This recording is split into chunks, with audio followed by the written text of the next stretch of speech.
Dinner in Hell band, fresh off the road. Man, these guys are always on top of their game. They are killing it. They are rock solid. The audience, thanks for being here. Thanks for making the drive. You know, putting aside part of your day to actually watch us do this, our art. I know the ferry trip was a little rough. I don't know how the helicopter rides went. The weather looked like it was going to be turning south out there. Welcome back to another exciting episode of the Dinner in Hell podcast, where two amateur historians talk about the atrocious underbelly of history. I am one of those co-hosts, Brad the Impaler, and with me, as always, Ron Maiden. What's going on, man? Not a whole lot, Brad the Impaler.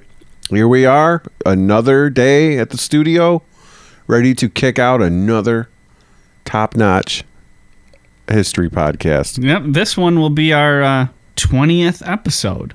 Dang. Yeah, 20? kind of a milestone, I think. I'm proud of it. Yeah. Man. 20? I haven't even counted. I just come in, do the work, put them out. That's it. I leave. I have my driver drive me home. We're good, you know. But yep, that's great. We've made it to 20. A milestone. Mm-hmm. Critics are saying this is our 20th episode yet. Yeah, they sure are. 20th, amongst other things, I'm sure. 20th episode of all time? 20th episode of all time. Hands down. We were going to do like a special episode, right? For 20th, we were going to do like clip show. Like, we were like, back burner. We'll do that later. Well, I can offer a personal guarantee that this episode, at this point in time, will be part of our top 20 episodes that we've ever done. Okay. I'm freaking going to question you at the end of the show and see if that's true. Okay. So what are we going to be talking about? We're going to talk about some odd techniques for making your baby's head grow weird. Yeah, yep. We're going to be talking about artificial cranial deformation throughout human history. Cranial, if you're not sure what cranial means, it means like head bone. Mm-hmm. Okay. The cranium. Like the bone of your head, that bone up there, up top of your shoulders. Yeah, people made their babies' heads look weird on purpose. And this is actually kind of a unique topic, I think, because this is something that maybe the first thing that we're going to spend a lot of time on that's prehistory. It's before language? Before written history, before anything that we know anything about, and as a matter of fact, possibly pre-Homo sapiens. Because this practice is not only found in Homo sapien history, it's also been found archaeologically in Neanderthal history. Like cave dwelling? Yeah, kind of like cavemen. Cavemen were doing this. Quest for fire? Yeah. Yeah, you know, like Neanderthals, the pronounced brow. Yeah. Yeah, Neanderthals. I thought you were going to say like chimps were doing it. Like, not only that, but they found chimps with banded up babies' heads. Hey, they might be close to it. Chimpanzees use tools. Sasquatch probably did it. Yeah, Sasquatch, definitely. Yeah, so what this involved is basically the two sort of methods that were done to achieve this on purpose were either the wrapping of bandages or cloth around the head of a baby in order to give its skull a cone shape. Yeah. Like alien skull pictures you see on the internet. I'm like, why does his skull look like an egg or a bean shape? Oblong. Yeah, or like the cone heads, except going backwards. And before you ask, yes, there were cone heads in France. So perhaps on Saturday Night Live, they were not lying. A little fun fact was cone heads were actually, they were normal humans, but since birth, their parents before them, cranial jobbed up their heads as babies. And then cone heads. Yeah. And then the subsequent brain damage from it made them believe that they were from another planet. This whole skit just got way darker for me. Let me just, what Brad just said, let me clarify here. We're going to be talking about infants. Mass quantities of infants. We're going to be talking about babies today. We are not going to talk about babies dying. Babies live. These babies live. Also, this bonding of the head and of the head bone, it does not affect their brain. Yeah, it doesn't. Yeah, so you were saying that the coneheads had brain damage. I just want to make sure everyone knows no babies are harmed in this. They're just deformed a little bit. Yeah, that was probably an irresponsible joke. This is probably the episode of Dinner in Hell with the no one dies. 0 body count in this one. Should we still do it? Nah, I think we need a palate cleanser after the plague episode. You know what? Let's talk about a death at the end of the episode. I'm sure that we'll figure out one. Yeah, we got to bring a murder into this thing. All right. Now, you said that they wrap the skull with bandages. Now, there's another method? Mm-hmm. The other method that was generally used, which wouldn't produce a cone shape in the cranium of the developing child, it would flatten it out, either front to back or generally on the sides, to give it a flat sort of backwards protrusion. Also, in these cases, the back of the skull would be completely flat. Now, that happens in modern times. Are you familiar with this? Yeah, it's why you can't leave your baby in the same position all the time. Because it's sort of like a set it and forget it process. Yeah. Like once you put the boards on, you don't need something like you're fiddling with it. If you're like holding a baby, this is for our listeners. Mm-hmm. PSA. If you're holding someone's baby and you're like, oh, cute baby, look at the back of his head. If the back of his head is somewhat flat, you gotta freaking have a talk with the parents of that baby. And I want you to call the Dinner in Hell Speak Up hotline anonymously, and we'll get right on it. Because it happens. Like, that means they neglect the baby. Like, just leave the baby in the thing and go do your thing. Yeah, and then you tell us, and then we'll cyberbully them. Oh, yeah. We'll find them. We got security here. They got silencers on their pistols. They'll take care untouchable. of it. Yeah, and there were a lot of different reasons why this artificial cranial deformation would take place. And I don't think that I'd be exaggerating when I say that this practice at one point or another took place across the entirety of the populated Earth. The whole world did it. Yeah. At some point or another, this was going on literally everywhere. North America, Australasia, South America, New Guinea, Tasmania, Asia, everywhere. You name it, Malta, they were doing this. Malta, even. I would assume. Tuscany. Trying to think of other places we haven't named yet. Yeah. So if we start off with North America, there's archaeological evidence that shows artificial cranial deformation was practiced by Native American tribes, primarily the Chinook and the Choctaw. You talking Choctaw like the Florida tribe? Southeast Florida-ish? Down Seminole? in the southeast. Yeah. And the Chinook up north. They were generally the two that were the biggest proponents of this, or at least where they found the most evidence. I'd say Choctaw is probably one of my top 2 Native American tribes from Florida, at least from Florida. I'm descended distantly, very distantly, from Lakota Native Americans. You son of a bitch. So they're my number one. I'm descended from the corn and the crow, and our people have been at war for decades.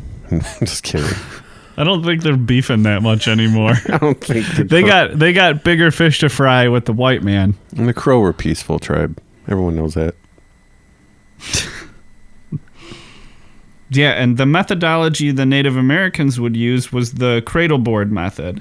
The baby's head would be held between 2 wooden boards, and the deformation in this case was actually unintentional. Yeah, like we said, with the neglecting your infant. Mm-hmm. They were trying to keep the baby safe. So that's even like the opposite of neglect. They were trying to make sure they were as safe as possible. Like when they're tromping through the prairie on horseback, the baby's jostling around like on the mother's back or the dad's back or whatever. Yeah, if they can keep the head supported. Stable. Yeah, they can stay mobile. They can keep moving. Mm-hmm.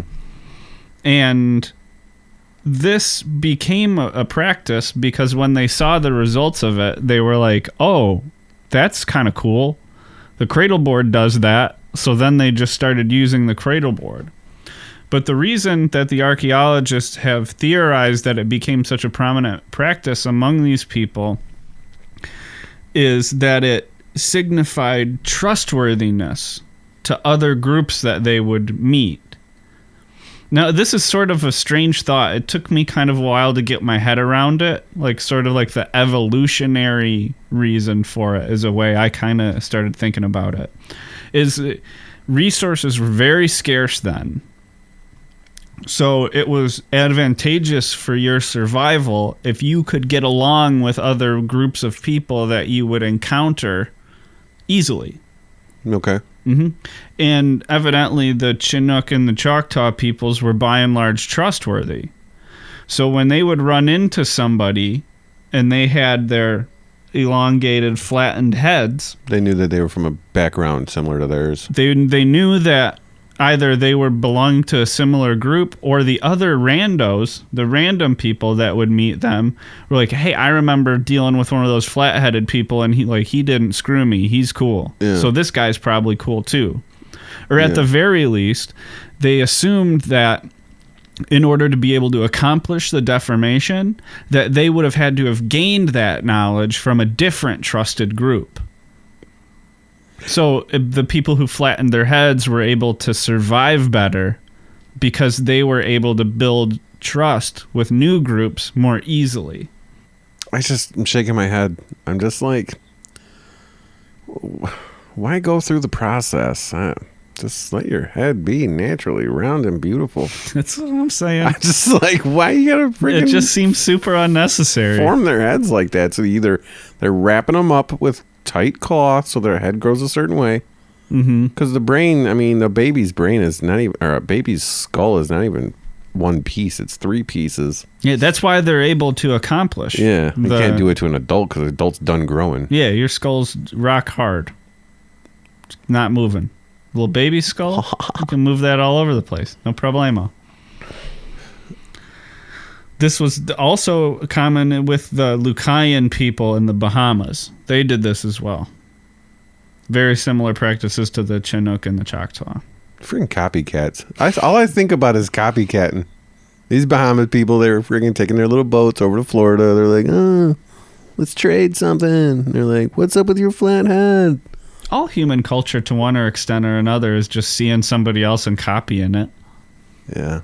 People copy our show all the time. And I'm getting sick of it. Seeing all these new podcasts popping up, trying to rip off our game. Look, we're the Atrocious Underbelly. We did it first. Yeah, stop being the Rob Zombie of podcasts. What does that mean? Like Halloween and shit? All this stuff is just directly copies of other things. Okay. Like the fucking House of a Thousand Corpses is basically the Texas Chainsaw Massacre again. Okay. And Halloween is basically Halloween. Yeah, he stopped pretending and went straight for remakes. Although, in the interest of full disclosure, I enjoy those movies. I don't care that they're ripoffs. I like them. The Devil's Rejects, I must say, is a very original movie, though. Yeah. I don't like some of the things that he did in Halloween, but it didn't kill the old Halloween. The old Halloween still exists for me. That's why I can decide to enjoy both of them. I like his style. I can see that he's a fan of the shit he's doing. Oh yeah, he's doing it with love. Horror fan. Like, yeah. I can feel like, yeah, he knows like what's good. So. And visually, they're very good. Yeah. I mean, he's a good filmmaker. He just doesn't have that many original ideas. So we continue further south in the Americas. Cranial deformation on purpose was also a common practice of the Mayans. They used boards, but in their case it was always done intentionally, and it was always for cosmetic purposes. They liked the way it looked. And it was used in their case to signify an upper class status. So, like, only the upper class are going to modify their infant skulls. Correct. So, what if a lower class commoner does it to their kid? Are they like, what do you think you're doing? Your kid can't... Don't give away the plot of my Mayan spy con man novel that I'm working on. Sorry. Do not copy Brad's novel idea. Let me ask you a question about the South American Mayans and the Native Americans. Take yourself back to those times and think of the tools that they had, like the little cutting tools. And you're saying like they use boards. Yeah. Yep. Where'd they getting these boards at? I mean, how are they cutting flat boards? With axes? They cutting down? They're using axes? They're really doing that? They're using stones. Fuck, man, I don't know. You said Neanderthals probably used something to wrap it up. How are Neanderthals binding the babies' skulls? They're probably like animal furs. I mean, you got to be able to. I would gotta imagine people could figure out how to make some type of rope, like by braiding leaves together and making a stronger rope, and then taking that and then braiding that and making it even stronger, like 3 braids of rope. Yeah, people are definitely doing stuff like that. Yeah, so they got to be able to like wrap it around their head really tight like that. They could have made ropes. They could have also cut boards. I mean, you can still cut boards with flints, with stone. And sometimes boards, when you get like firewood, sometimes the wood's already like kind of flat. You just tie it up. Anyways. Yeah, the Mayans also had another kind of fucked up cosmetic alteration they would make to their children too. This one's pretty weird. I don't know why they thought this would be a great idea. But what they would do is they would take something and they would just like dangle it in front of the baby's face, directly in front of their face, until their eyes would lock crossed. It purposely crossed their baby's eyes? Yes, and it was absolutely permanent. It was for their entire lives. See, now when you see a person with a lazy eye, which is totally common, lots of our listeners have lazy eyes, and that's fine. But they're saying nowadays there's a way you can fix it by, like, if you have a baby that has a lazy eye and one's going one way, you take a Band-Aid, and you cover the strong eye until the lazy eye like catches up muscularly. Yeah, and then you take the bandage off, and then they're good. So you can fix a lazy eye, and you can also create the freaking cross-eyed look. Yep. If you prefer your baby to have a cross-eyed look, you can make it happen. Yeah. Pro tip: dangle stuff in front of their face, and eventually their eyes will lock crossed, and it will be forever for them.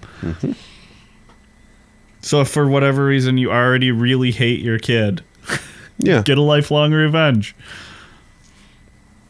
Children handle trauma really well, don't they? Just sort of rolls right off of their backs. Yeah, it's crazy.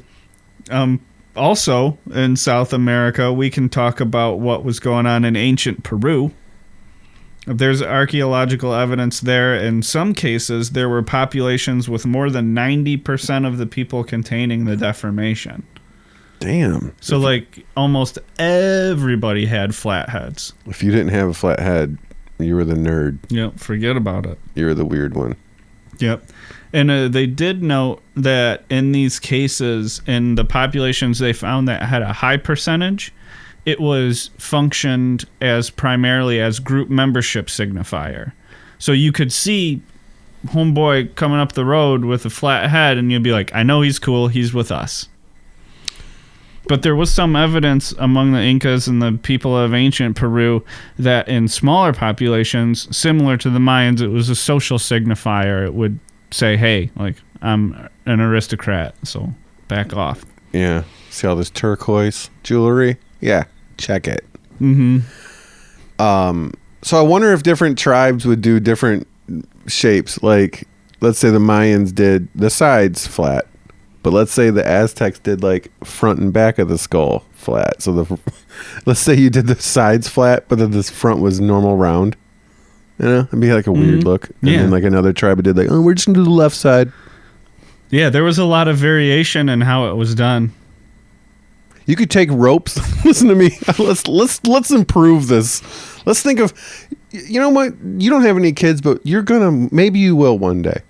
That's gonna be our chance to really revolutionize. Yeah, bring this into the future. This skull shaping. I'll sell it. I'll sell the naming rights or like the shaping rights to some corporation, and I'll like mold the kid's head in the shape of it. Yeah, that sounds like a great idea. This is what I want you to do. Try this. Anybody have newborn out there? Take like an extension cord. You're going to take it, cut the ends off. Cut the ends off. Yeah, cut the ends off. What you're going to do is you're going to wrap the kid's head like once around this way and then once around this way. So you're going to make like crisscross patterns in the skull. So the skull's going to grow out with like knobby crisscross patterns. It's going to be awesome. Yeah, you can play in like the remake of the Elephant Man or some shit. Send us a pic of your kid. My God. Please don't with their head do wrapped. that to anyone. No, please don't touch a kid's head. All right, well, we can go west from there over to Australia, there's archaeological evidence of the practice among Aborigines. And it's also common with the people that live near Australia and the rest of Australasia. I mean, in particular, if we look at the Taman Island in Vanuatu, until very recently, the Nahai-speaking population would bind their children's heads to signify a higher spiritual status. Yeah, the people from Taman Island who had elongated heads seemed like they were closer to the spirit world. And they were also thought to be smarter. Like I said, it had no effect on your brain.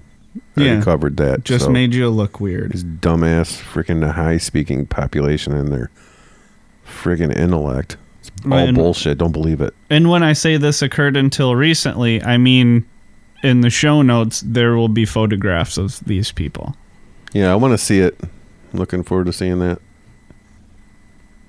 I want to say I have a memory of like a Tibetan little kid with a weird shaped head. I have to...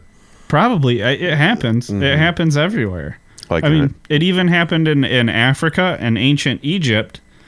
The pharaoh Akhenaten, a famous pharaoh, when he came to power in 1375 BCE, he had a natural cranial deformity. What do you mean? His head was just deformed when he was born. You have like elephantitis or something, or gigantism, maybe? No. I'm not sure. Just had a weird shaped skull? Lots of inbreeding in the Egyptian sort of royalty. So he oversaw a really tumultuous period in Egypt's history. There were massive revolutions in society, art, and religion. Everything was changing, so he was incredibly influential in ancient Egyptian society. His queen, Nefertiti, is depicted with the same cranial deformity, even though she didn't have it. How do you know? From the hieroglyphics. And her sarcophagus. Her mummy? No, the sarcophagus, the encasing of the mummy had the cranial deformity, but her mummy didn't have it. That's what I'm saying. Yeah. Yeah, her mummy.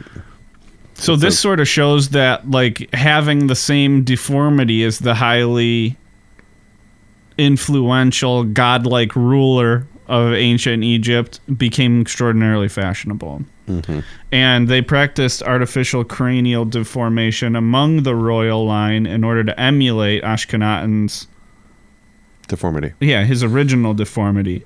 Now there's all kinds of pictures of Egyptian rulers, the females, with the long hat, like a formal hat, right? It's like a cylinder. Mm-hmm. That's what you're talking about. You're referencing her deformed head. I believe so, yes. Yeah, like the hat fit over the back of the skull. Cone shape, yeah. And Akhenaten's not his queen, but his concubine or consort that was the mother of his successor had the cranial deformation, and it was artificially done. It was done to make it look like the rulers. So she might not have been very old. Well, you mention You mentioned Tut? Did you mention Tut? This is Tut's mother. Yeah. Did you mention him yet? No. Okay. And Akhenaten's successor, who is also a very famous Egyptian pharaoh named Tutankhamun, also had the cranial deformity, and that was artificially done as well. Tutankhamun. What's a common name for him? King Tut. King Tut. Dude was the ruler for 10 years. Mm-hmm. He died when he was 19. Yeah, he was a sickly little weirdo. Little as in little kid ruler. He was 9 when he began. He was 9 when he took over ruling ancient Egypt. Making one of the decisions. Most powerful empires of all time. Friggin' 9 years old making, decisions. He's like, I just want to play Pac-Man. I want to play Donkey Kong over here. You guys are making me make decisions on trade routes, tariffs, treaties. Yeah, good luck. That'd be fucked up. This is also present and mentioned in ancient writings from sort of the area of ancient Greece, but there is some sort of debate about who exactly they're referring to. There are reports from Hippocrates, Pliny the Elder, Dinner Hell All-Star. Yep. And Xenophon. I believe he's come up before, too. Yep. They all talk about meeting a race of people that they describe as black with artificially elongated heads that they call the macrocephaly. Okay. Which means literally large-headed. Hey, we gotta meet up with the large-headed down there in North Africa. Yeah, but either saw these people coming from North Africa or India. They disagree on where they're from, but those people, I'm guessing they may have been perceived as equally dark-skinned at that point in time. Yeah, Pakistani. Some dark skin. Yeah, and these reports are sort of coming from around 400 BCE. Europe was the site of quite a bit of artificial cranial deformation as well. It came to Europe along with, during the Great Migration, one of the steppe tribes. One of the biggest and baddest steppe tribes ever. The Huns. Oh, yeah. I am looking forward to a Hun episode. This is really one of our... I don't think we've ever really mentioned the Huns. Yeah, we'll definitely get to them. And this... In the Caucasus, which is sort of like Turkey, Azerbaijan, Armenia, Georgia, that area there, near the Caucasus Mountains, is where they practiced their deformation originally, and it was used to distinguish the aristocracy of the Huns from the common folk. Back up to the Caucasus. Didn't you weren't you telling me that the origination of the word Caucasian derives from Caucasus? Yes, the word Caucasian is descriptive of a race of people that started from the Caucasus. Okay. Good to know. Yeah, that's where it came from. Freaking, you know how many Jeopardy questions I've answered from doing this show? Shoot. I know, I can think of at least 2 or 3. Yeah, the samurai one comes up all the time. Mm-hmm. Shogun. Mm-hmm. What is samurai? Caucasus. Yep, you can see elongated heads minted on the coins that Hun kings would issue. So they were real proud of it. I really want like a coin. Now that we've been doing this show, like I want like the coins that they had. Yeah, that'd be awesome. Yeah, probably super expensive. A King Han coin. Now they've done a reconstruction, a full-on like cosmetic reconstruction of the skull of a Hunnish woman that had her skull elongated. And I can't put it in the show notes because they had a lot of copyright things going along with it saying I wasn't allowed to use it. But if you Google like Hun skull reconstruction, it is publicly available. It's easy to find. I suggest you do it because it shows what these people would have looked like. And it's honestly pretty freaky. It looks... I'm looking at it. I pulled it up on my monitor here. Mm-hmm. It looks like really odd. And especially with the ponytail on top, it makes the head even taller and more narrow looking. Yeah, I could try to describe what's going on in these pictures here, but you really just got to look them up for yourself.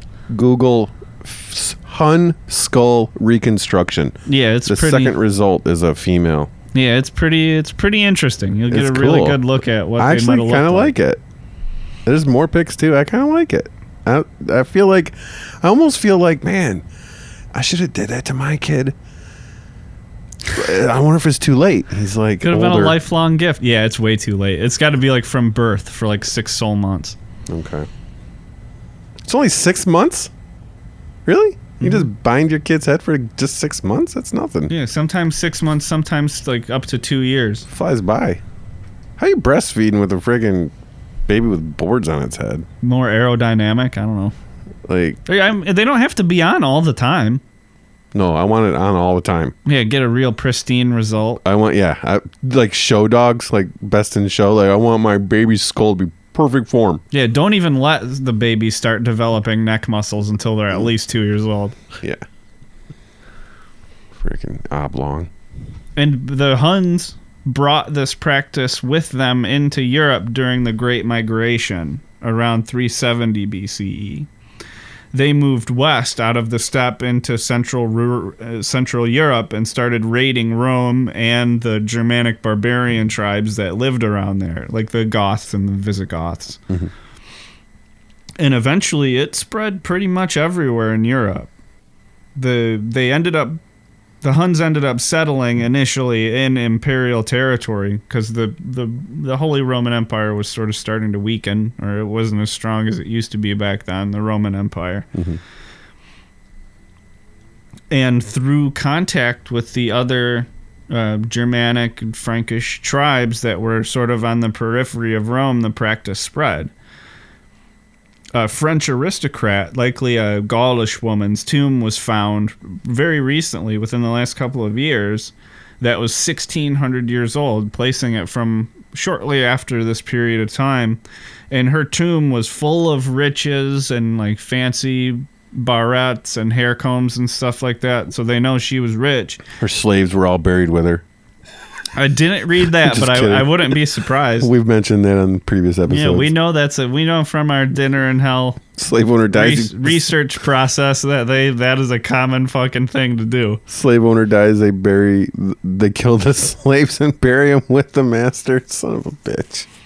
And yeah, so for them it was likely correlated with social status as well. Yeah. Yeah, the head lengthening was pretty connected to social status. I don't know. I see people with weird looking heads. I don't assume they're better than me. Call me crazy. I'm just thinking how many forehead contests they'd win. Forehead contests? Like 6 head contest. 7 head. I mean, yeah. Imagine your forehead, like your head is oblong now, so your forehead's going to grow way up, your hairline, I mean, it's going to be up there. It's like cone heads. God damn it. What was it? Goonies? Like Sloth. The guy, Sloth. Hey. His head was like, if you've seen Goonies, if you've seen Sloth's head, you know exactly what we're talking about. Not quite cone head, just a little bit upper, a little bit oblong. Yeah, if Sloth had sort of a normal face, but his head was shaped like that, that's a pretty good description of the kind of head shape we're talking about here. Nowhere near as tall as the fictional beloved Coneheads. I'm trying to think of other people in the world that have a head like that, maybe in like sports or something. Or boxing or something. I know there was a guy in. I know exactly who you'll remember. He was in the original The Hills Have Eyes. He also was in the biker gang in Weird Science. Could you keep this between us? I don't want it to hurt my teaching job. Yeah, that guy. Exactly. I can't remember his name. I know he's been in tons of shit. Yeah. But he sort of has that kind of head shape, too. This is going back to the 80s. I guarantee you've never seen this, but that guy was also in Motley Crue videos. Like, really? I think smoking in the boys' room or something. He's like the principal at the school. It's crazy. Yeah. I'm glad he got work. He seemed like a cool guy to me. He's got a unique look, and he's making money on it. He's probably an old man now if he's alive, so he would look even more twisted. Rob Zombie needs to get his freaking number. Cast his ass. Get his ass in the House of 1001 Corpses sequel. Well, even though it dates from prehistory, and there's evidence of it going back 45,000 years, which is how old they sort of dated the Neanderthal skulls that they found modified to. There were, in Europe, it was still happening in the time of photography. There was a practice that was the most prominent in France, but also occurred in the Caucasus. Again, Caucasus are big for head shape changing. It's going bananas in there. But it was also prominent there in Russia, Scandinavia. To a lesser extent, all throughout Europe, they were using this practice, which was called bandeau. And what it originally was, what its intent was, is you've got your newborn baby, you're a French peasant, and your peasant life is tough, and you're going to have to be working hard and carrying this baby around and trying to live your life. They would wrap the baby's head in bandages and padding to protect it from you're carrying your baby in case you accidentally hammer it into the door jamb, it'll be fine because you got a makeshift helmet on the kid. What they didn't realize is this would totally deform and jack their skulls up. And there's plenty of pictures of this. It's often referred to as the Toulouse deformity. Evidently, it was especially prominent in the Toulouse region of France. So it's like accidental? Yep. Like, I don't know what's causing this weirdness, but my baby's head's not getting banged up. I can tell you that. Yeah, safe from banging into door jams, which is, for whatever reason, immediately jumps to mind when I think of dangers facing babies. Door jams. Dangers facing babies that you're carrying? Yeah, like for whatever the purpose of the bandeau, I assume. Because that's when I think I would be most likely to knock a baby's head off the wall. Is if I was like trying to change rooms, maybe I had to like skirt around something in the way, and you turn and just dunk right off the thing. That's why I don't like to hold anybody's baby ever. One thing you got to remember when you're going to take a new baby is don't expect it to be heavy. Mm-hmm. It's like, what? It's this light? Like, yeah, don't fling it on accident. Yeah, like they're light. I've held like 3 babies in my entire life. I like holding babies, like fresh babies, like babies. hours old. Like if I find out like, oh, so-and-so had their baby, I'm like, let's go hold this brand new freaking 6-hour-old baby. I like looking at them. Like they're adorable and amazing and all that. The pinky nails on their fingers. They're so tiny. I know. It's amazing. But I don't like touching them because not only am I terrified of doing something wrong that might injure the baby, like dropping it, but what are those people, what are your friends or your family members going to think of you if you're the one holding the baby when something goes wrong? I'm terrified of that. Like something that doesn't have anything to do with you. Maybe there's like some complications or some shit while you're holding it. What a living nightmare. No, thank you. I'll visit and then I'll see the kid again when they're like 2. When I see a newborn baby, my first thought is like, can we do something about the normal roundness of its skull? Yeah. And the answer, as we all now know, is absolutely. Something can be done about that boring round shape. Oh, now that all that remains to be seen is can you do it into like really cool custom shapes, like your favorite sports team logo? Yeah. Like your favorite band, or make it into the shape of like the TARDIS from Doctor Who. You know how people put body modification, like they put little things in their skin, look like horns? Yes. Like, I'm a devil. Like, what the hell? Or they'll fork their tongue, like split it in the middle. Yeah, the problem is you just can't get anybody's consent to do that because they're infants.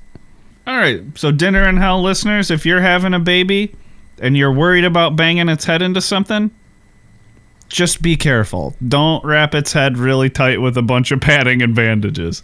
No. You go to play it against sports. You're going to pick up a hockey helmet. You're going to fit it to your baby's head dimensions. Boom. It'll be perfectly safe. Without making your kid into a monster. And don't forget, when you're listening to the end of this, there's going to be pictures in the show notes. So click those, and it's not like gory or horrifying or anything, but it's pretty mind-shattering to see what these people look like. Yeah. It's just an interesting thing. So, beginning of the episode, you said this was going to be one of our greatest hits. Yeah, we were talking about. I stand by it. I firmly believe that this is definitely, at this point in time, one of our top 20 episodes. One of our listeners said to me, why don't you guys do Dinner in Hell flip side where you discuss good things that humans have done in history? Everybody knows that's not as interesting. I'm like, you kidding me? I like to pepper them in sometimes as a sousson. Like a nice little flavor, like a palate cleanser. This ain't Dinner in Heaven. What the hell? This is Dinner in Hell. Yeah, but... meaning evil. As an object lesson, like, name a serial killer. Freaking Dahmer. Where do you want me to go? Name any one of Jeffrey Dahmer's victims. I can't name any victim of any murder. Except, well, I was glad that you didn't choose Charles Manson because Sharon Tate was really famous. Everybody remembers that one. But Manson didn't do it. Yeah, he didn't do it, but he's responsible. I thought you were trick questioning me. Well, I'm saying the point is that people don't find the good stuff interesting. You don't remember the victims of serial killers. You remember the serial killer because they're the fucked up, interesting part. Because that's what you need to learn from. fascinating part. Yeah. We should remember the victims and not the perpetrators. We should, but we don't. You know, these serial killers are like sociopaths, psychopaths that can kill and don't feel emotion. Mm-hmm. And when we think about some of the past topics that are like awful, like in Scaphism episode 1, there was a guy whose job was to force feed the victim and poke his eyes if he didn't open his mouth. And you think of the people that impaled people, and you think of the people that stoned people to death, and all the awful things that we did. And I had the theory that, well, they are there's a lot of incest going on in breeding. Mm-hmm. So when the result of that could be a freaking like a person that's not all there.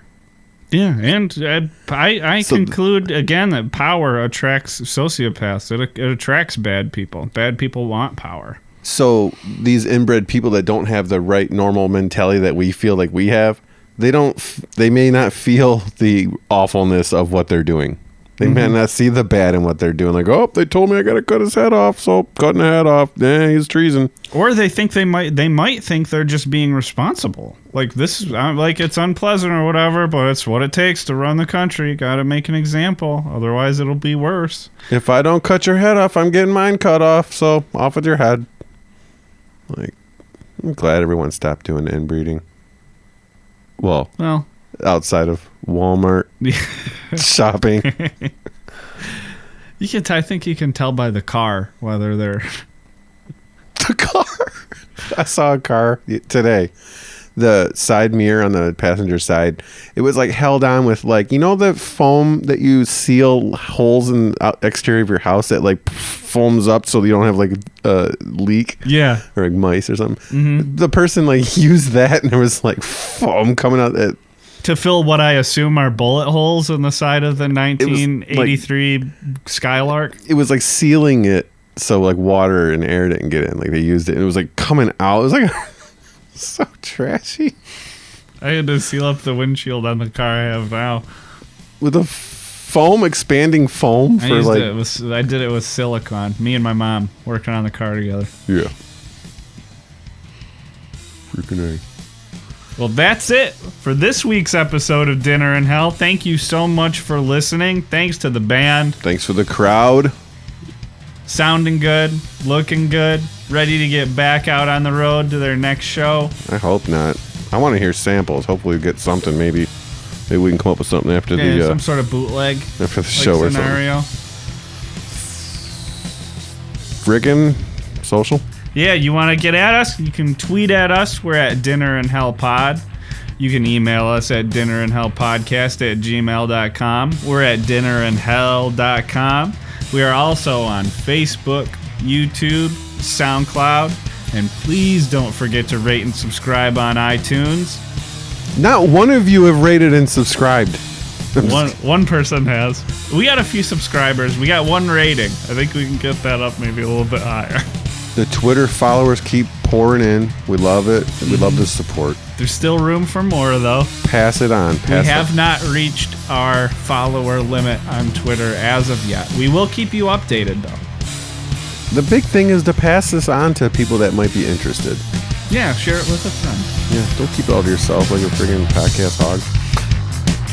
Well, thanks again for listening. Thanks for being with us through this crazy journey to 20 episodes. Yeah. There's been all kinds of trials and tribulations. Thank you for listening. Thank you for a great show, Ron. Thank you, Brad. Good night.